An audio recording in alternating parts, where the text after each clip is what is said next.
Hello everybody, what is going on? Jimmy here back with another video. Hope that you all are doing well. Today, my friends, we're going to be talking about the PlayStation 5. Yes, I know it's been a while since the last time we talked about this console on this channel. I've just been doing so much Nintendo and specifically Pokemon content that I kind of have put PlayStation on the back burner of this channel, unfortunately. But I could not help but, make a video today about the PlayStation 5 because the fact that today it actually turns 1 year old, and I'm going to be telling you all what I think about this console 1 year after its initial release. So let's get into it. So first, I think we need to mention what is my favorite PlayStation 5 game, and this is kind of a caveat because the thing is that there's actually two of the best PlayStation 5 games in my opinion, because Demon's Souls Remake is definitely the best PlayStation 5 game if we're talking about just overall. But if we're talking about new and original ideas, in my opinion, Returnal is the best PlayStation 5 game to ever come out. And I say this because the fact that the environments and the gameplay, the gunplay especially, is absolutely unmatched. Some of the most fun I've had with shooting mechanics in games, like overall. Like, I'm not even just saying on the PlayStation 5. Like, this is one of the best controlling shooter games I've ever played in my entire life. I absolutely love Returnal, and I think that that's why I can tell you all that this is without a doubt the best PlayStation 5 game. I can't really count the Demon's Souls Remake because it is literally basically a one-to-one remake. There really wasn't that much that was ultimately changed there, so we can't really count that. So if we're going based off of just my all-time favorite game on the console so far, I have to go with Returnal. If you have not played it and you're scared of a roguelike, they have now fixed it to where you can save, and they've definitely made the game better by now, and you could definitely find it for well under $70 if you're worried about paying that steep price tag. I actually did myself not pay $70. I actually got it cheaper because I knew somebody who had it, and then I ended up getting it from them after they had already played it and decided they didn't like it. So basically I got it, but the thing is that by the time I got it literally just a couple days after it came out because this person had pre-ordered it physically and they didn't like it, so I got it from them for literally 50 some bucks. So I didn't pay 70 either. So if you don't want to pay 70 for games, I totally understand. I don't support paying 70 either, but the thing is I feel like this game is definitely worth it if you can find it around $40 to $50. I think it's definitely worth it to buy that game because, truthfully speaking, although the graphics are not the world's best, I do think that it's a great time, and I do think that it is something that you will not regret buying. Honestly, this is coming from someone who doesn't even play roguelikes at all. I just think it's a really great time, and I think it truly is a great game. And in my opinion, like I said, the best PlayStation 5 game so far, and one of my Game of the Year contenders for sure, without a doubt. Next, I'm going to talk about hardware. I think that the hardware of the PlayStation 5 has actually aged incredibly well. I say this because even though it's only 1 year old, no one can get any GPUs or CPUs for that matter right now, so, parts are still completely scarce, and because of that, the PlayStation 5 is still pretty cutting edge 1 year after its release. I know that that's not going to really shock too many people 1 year later. It better still be kind of cutting edge, but I mean, I think that it definitely still is, and I think there's nothing really to worry about in that respect. I think for years it'll be cutting edge, and I think for years it'll be, at the top of its game. I don't think we have to worry about the PlayStation 5 being underpowered or anything for at least 3 to 4 years. I mean, I know the new NVIDIA graphics cards are going to come out probably next year, but the thing is it's who cares at that point? Those are going to be so much more money. Some of those graphics cards are going to cost what it costs to buy a PlayStation 5 in its entirety. So it's you look at that and you say, okay, so the PlayStation 5 won't be cutting edge anymore and it won't ray trace as well, but it won't absolutely destroy your bank account. It'll actually have mercy on you. I mean, $500 is a steal for this console if you get it with the disc, and $400 is an unbelievable deal if you get it discless. I recommend getting the disc though, and I think that that's something that you definitely have to do because just like I said with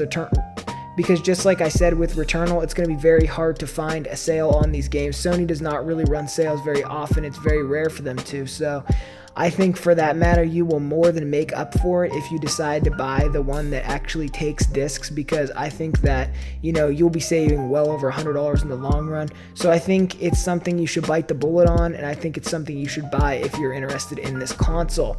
Now, when it comes to color schemes, it is nice. We finally got a black controller and a black headset and a red controller and all sorts of really great stuff like that, but it is a shame we still do not have an official way to get an all-black PlayStation 5. As someone who really likes all-black consoles, even though I just bought the white Switch Lite, I would really have loved to have it in all black, and I think it's a very much so detriment that I can't get it in all black even like a year after its release. I don't know what Sony's doing. I don't know if they're waiting. Maybe it's because they can't get parts, so they're just trying to get them on shelves in their current state. They're not really focused about trying to get them in different ways and stuff. I don't know what the deal is there, but personally, I do think it is somewhat of a bummer that a whole year later, we still do not have an official way to get a black one. Obviously, you can change the plates and do all that yourself, but who really wants to do all that when you could just buy it from Sony for MSRP and not have to pay any extra money to get it in the color that you actually want it in? You know what I'm saying? That's the thing.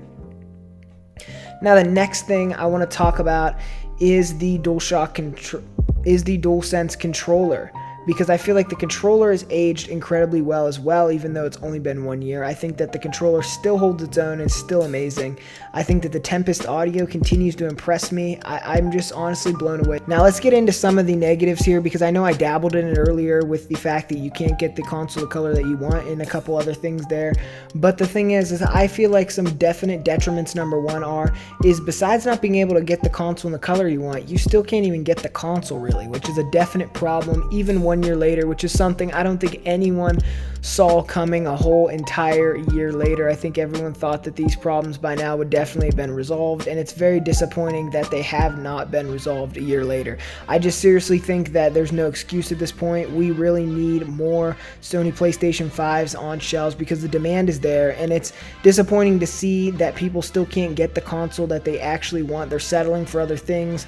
They're doing all sorts of things because they just cannot get what they want. It's very, very sad, and I do not recommend paying a scalper. I think you should definitely just wait, even if you have to wait a year, because the thing is, there's not that many things yet to even do on the PlayStation 5 to even really consider it worthy to have right away. You know what I'm saying? Like, I don't think you need it this very second. Even a year later, I'm not going to say it's a must buy this very minute, even though I do think it's worth it by all means. I do not think that you absolutely need to have it this very moment, because, and moving on to our next thing, the Series X and Series S and PlayStation 5 and PlayStation 5 Digital are all lacking one thing, and that's first-party games. Unfortunately, Sony has not really had that many first-party games that have been on the console release this year. There has definitely been a few, but let's be honest here, there's not really that many, and for the holiday season, they don't really even have that much going on for this either, so it's kind of disappointing to see that. I seriously think that it's especially apparent when we have no exclusive JRPGs hardly coming to the PlayStation 5 at all. It's very disappointing there, and I think a lot of people expected Sony to, buy some exclusive JRPGs, get some stuff going. Final Fantasy VII Intergrade shouldn't be your big exclusive JRPG. We should have had another one because that game already came out. You know what I'm saying? It's just disappointing, and I think that we could have definitely used more games. The JRPG thing's my opinion, obviously. I know some people don't play JRPGs. Obviously, we know games are coming. I mean, we saw the state of plays. They have stuff coming, but the thing is, it's all coming next year. That's why I'm saying if you have to hold off on getting one, it doesn't even really matter that much right now because there's not that much, honestly, to catch up on. Besides a few titles like the Demon's Souls remake, Returnal, Ratchet & Clank Rift Apart, which I didn't really like, but I know a lot of people liked, so I have to include it in here. There's not really that many games that, this is just going to be a console you go out and buy immediately for. Spider-Man obviously included in that list too. How could I forget Spider-Man Miles Morales and the double pack and all that? Like I said, I'm not saying that this console has nothing to play, but under the same token, I do think it's kind of underwhelming a whole year later, the amount of exclusives that we have and the amount of them that are all kind of similar in the sense that there is no variation really, and I really feel like that would have been nice to have. But that's pretty much my only complaints when it comes to the Sony PlayStation 5 overall. I definitely think that it is worth it a year later. PlayStation 5, in my opinion, is better than the Xbox Series X, even though the Series X is a better deal, without a doubt, because of Game Pass. There's no denying it's a better deal. I think that the PlayStation 5 is the better console to buy, and I think that a year later there's just so much to do, and I think that it's definitely still worth your time a year later. So overall, I would say that if you're still in the market looking for a Sony PlayStation 5, it's definitely something you should buy, and I think that it has definitely passed the 1 year test, and I hope that it will definitely pass the 2 year, 3 year, 4 year, 5 year, even up to 7 year test, because this is a console a lot of people are going to have for a very, very long time. Anyways, everybody, thank you so much for watching this video. If you've enjoyed it, don't forget to drop me a like, comment, subscribe to the channel if you're new. And as always, thank you so much for watching. Jimmy out of here.